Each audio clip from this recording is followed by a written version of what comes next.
बोझ मजबूरी जात बानी ससुराल हो। का ससुराल जात बाड़ू? तोहरे से सच्चा बात करी हम प्यार हो। हमरा से करेलू सच्चा प्यार ता ससुराल कहा जात बाड़ू। हाँ ये जान मजबूरी बा।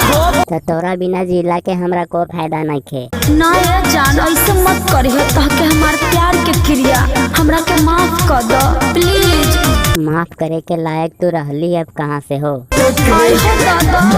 तो ससुरवा गली ने तो हम बिजली के तार पर चहक के मोर जीवोगे। अरे तुम्हें का कहता रो? ये हम सच कहे ही तो जाइए ससुरवा से घरे बिन तई।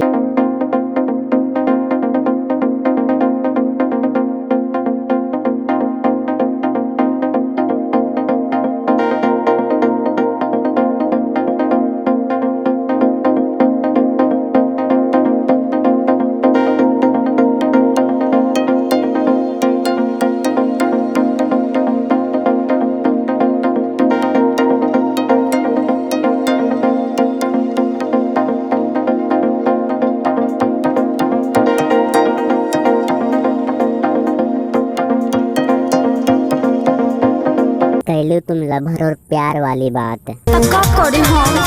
वही करो जो अभी तुमने बोला था। ससुरवा जाके भतरा को लात मार के आ जा यहाँ पे। देखो हमरे क्रिया वैसा कुछ मत करी हो।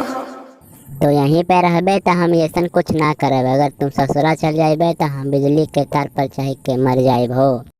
अगर आपको ये वीडियो अच्छा लगे तो लाइक कर दें, और अगर आप ऐसे वीडियो देखना चाहते हो इस चैनल को सब्सक्राइब कर दें और बेल आइकन को प्रेस कर दें ताकि हमारा वीडियो सबसे पहले आप तक पहुँचे।